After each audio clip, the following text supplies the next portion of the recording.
Welcome back. We're joined in the studio with our guest, architect and urban heritage management consultant, as well as a consultant for regional and international organizations for development and heritage safeguarding, Dr. Ahmed. Good afternoon to you, sir. Good afternoon.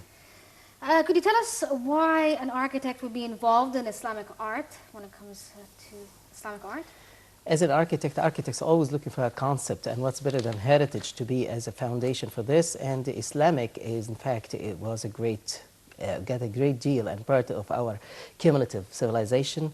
And I'm a certified art historian also because I got masters in history of art and architecture. Yeah. Egypt witnessed a dramatic change from the Fatimid to the Ayyubid period. What are the characteristics of the Ayyubid period? That's a good question, and we can see that when we start to see and to exhibit slides from we're going to have yes, shortly, we're gonna yes. And this is a very important question. In fact, during we have them on air. Right we now. have them, yeah, okay. If we have them on air, so let's see. Like for example, in fact, it's like a quick exhibition about what is in the Islamic Museum. We can't, of course, display everything because there are 25 galleries. Yes. So what we have at the moment is one of the most important piece, which is the Quran, written during the Umayyad period. And as we can see, it's just a simple calligraphy and the kufik, plain kufik, without dots, etc. So that is a very early compiled one, and it's in the aperitif, I would say, gallery, which is gallery number 0. Yes. And everything is moving with lots of interesting chronological order. Like, for example, this era of Marwan, the Umayyad, the last Umayyad caliph, and he was assassinated, in fact, in Egypt. And also part of the collection that we have, fantastic metal work, especially when it comes for an early era.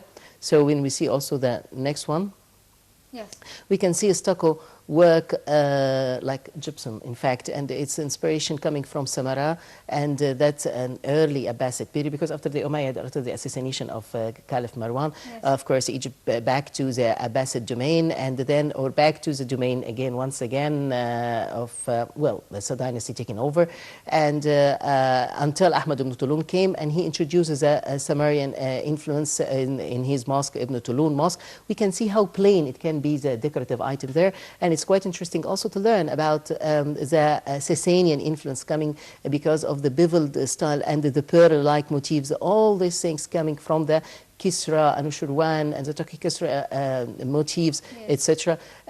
We could see also after that the Fatimid. You know that I'm jumping a bit between era because the duration is quite limited. However, it's 25 galleries, as I mentioned. Everything to the right side when you enter the museum, got everything to do about the chronology of Egyptian Islamic arts. This can exhibit the fantastic work of the Fatimids during the Fatimid period in advanced type of wood, and we can see zoomorphic and anthropomorphic motifs in cartouches, and I think these are extracted from the old palaces, the imperial palaces there, or the caliphate palaces, where the location of Qalawun complex is located, and we can see how advanced it reached after a very simple beveled style on a stucco and even in wood. We see how something very advanced. Pottery is also something quite interesting. It's white lead overglazed with luster. So luster is the sheen, and it's still until today we can see it in Andalusia or Spain and sometimes Italy in Palermo, but it reached to a very far advanced technique and quality of art. We could see also this ronceau and this infillings for the design. Interesting also to see the ivory work over and the inlaying over the wood and in this casket, which is also Fatimid. We'll see also another design, which is the next one. I selected for you. Yes? You see this casket from ivory and see the refinement of the work on such a piece. Such a delicate dentelle of motifs, you would never mistake this quality of art. We have to consider also that during that period, the Coptic influence, even in fabric and textile and in using the ivory and inlay and turned wood. And it reached to, it was a process coming from the very early beginning up until the Tulunid period, up until the Fatimid, when we started to see this kind of articulation of the arabesque. We couldn't reach the arabesque out of nothing. Next, please. we'll see also, like for example, this wooden panel, which is in fact part of a wooden shutter of a huge door. And we could see how advanced the technology, sorry, the carving and the wood decoration and the ornamentation and the design reached. When we see also the next slide, Yes. see how this member, this niche, prayer niche, Yes. and how overall design covering the whole surface. There are two main concepts, as the art historian always mentioned, especially Oleg Rapar in his book Formation of Islamic Art, the horror vacui, that you always like to fill all the space, and multiplicity from unity, having one motif and make articulations. That's why you have the half palmette and you make variations of it, because you know the oneness in Islam is always a reference to the oneness of God. And you see the beauty of such a member and how the calligraphy there is Kufic. And now I can answer your question. Yes, during the Fatimid period, it reached to a very advanced situation. There was no media during the time, so definitely the Caliph got to prompt for himself. And we have the Qaramita, which are the Shia right now in the Gulf region, and even beyond, up to India. That's why we have the Buhra. Yes. And they are some of the followers of the Fatimid Caliph until today. Yes. But how come that the Ayyubids managed to shift from that? Well, it was thinking versus thinking, notions and ideas versus other concepts. How could they manage to do that? By answer, advanced technology in art, introducing the four Iwan and the beauty of the Sunni mazhab by introducing the four Iwan and the madrasa typology, because there was no madrasa typology during that time. So it was introduced as a typology in architecture and definitely to serve the purpose.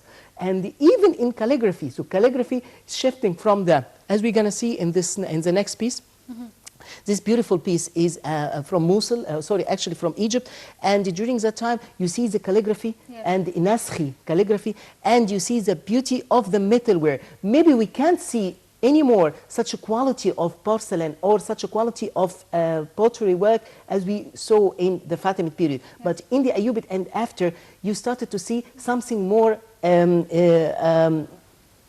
against fragility, I mean something metal. Yes. So instead of having this, you had advancement in that, and especially when you started to receive those masters, those artisans and craftsmen coming from Mosul after the Mongol conquest to Baghdad. So you started to receive those people, and you can see the quality of the inlay of silver over the bronze, which is a different quality. Next place, we will see also the continuation of such a beauty, like for example this kursi or pedestal from the Nasr Muhammad ibn Qalawun period. We're talking about the mid-14th century, and you could see even the arcade work and the dentelle and like lace work, but over bronze inlaid with silver. Yes. And also we can see also the continuation of art. If we see the next slide, you see the mishkah, which is a lamp or lantern or mosque lantern, and you see the enamel work over the glass. Yes. And it's a fantastic piece. It's very detailed, as the Quran during that time, and the Baber's Quran, for example, is very famous, and whatever calligraphy is coming after can just exhibit the quality on the pure and the development in the Naskhi character. Next, please. So basically you're trying to say that each era superimposes their philosophy through art as well, not just through art written. is the medium of communication, but it implies the meaning. And that's why it's very pervasive. And that's why it's more important than any other thing. Art and culture, until today. But when I show you that, see, for example, the lower panel is mother of shells inlaid in marble. You see the details. Please make association with the ri' and the za'u and the qanun. And see the ruba' tone or the quarter or this kind of tone or the tonality in music. And you make the association. The octave is different. The ability of synthesizing this is different. If you can see also next with me, and we're still in the heydays of the arabesque during the Mamluk period, which is from the 1250 up until 1517. If you see the next also, you see the panels here, and you see it's fixed by the revetment, like the coverage of the dome. For example, when you have the panels, the Qishani panels, and it's covering the dome of Prophet Muhammad Mausoleum, peace be upon him. So it's done by Mamluk, even during that time. Next, please. Next. You see, and then we reach to the Ottoman period. there were some advancement during the time also in the quality of the porcelain and the thick red pigment. It's very hard to see the blue color because it's very precious and very hard in the kiln to be done, yes. and the red one. And during that time, Zaiznik type, they managed to do that. We didn't produce that because after that, we witnessed some decline. Yes. And after that, during the Ottoman, they started even to degrade and to replace their own genuine design by the, next please, by the imported and European influence. Like, for yes. example, this piece. This are Bohemian piece. So you could see also the quality of the crescent, etc., but it is not made in the empire. It made for commissioned by the empire. And it's from the Muhammad Ali. We consider Muhammad Ali era as a kind of late Ottoman. Yes. Next, please. Then the other part of the museum is dedicated to the Persian and the other Eastern civilization. Next, please. You see the beauty of such a 15th century candlestick. Some of this work, you were mentioning Asian influences, like the Persian influence. There's also influence within the Islamic heritage. Yes, definitely. It's a very wit remark. Yes, you could see that for the dragon, for example. Yes. You wouldn't expect something like this, but remember, the Chinese culture and civilization was very much advanced long before, and then we started to import. So, as a growing civilization, we wanted to make imitation of the celadon and the blue and white tank, and then, of course, the mythological themes were very influencing until we developed our own style. So, we are counting that. Like, for example, see the next one, which is a carpet. If you could focus carefully, because this is from the important carpet collection. There you find something like cloud. This is the chi, like the Chinese chi, and it's a very interesting motif. Though it's Tabrizi one. Next, please, you would see something amazing. And there is a problem in the museum that we can't see caption on this. This is a fragment from the Mamluk carpet, and there are only two complete unintact carpets. One in the Metropolitan Museum and the other in the Sheikh Hussa Sabah private collection in Kuwait. And the last one is an exotic finale, which is the next one. Next, please. This shirt, you know what it is for? Yes. For exorcism. And yes, and it's the medical section, etc. Do you know Ahmed Murad's novel? Al-Fil al-Azraq, the blue elephant? That's the one. Oh, that's the inspiration? Yes, yes. Okay. For our final question is, how do we protect our culture and heritage? I mean, does the Islamic Museum satisfy the needs to preserve the heritage? When we, people and state, would recognize that culture is not an accessory or something for tourists, and it's in fact something about the motivation and conceptualize and make it more profound among people, that cultural identity is the motivation and give the people the motive to continue and self-confidence, we would find that automatically it happens. But before that, we need some kind of encouragement for the people to understand this. Awareness, awareness, awareness. Okay. Well, unfortunately, we ran out of time for this episode of Cairo Local Time. So, architect and urban and heritage management consultant, as well as consultant for regional and international organizations for development and heritage safeguarding, Dr. Ahmed Sidky, thank you so much for joining us this afternoon. Pleasure is mine. Thank you very much. Thank you So much. This brings us to the end of this episode of Cairo Local Time, but stay tuned for more on Nile TV.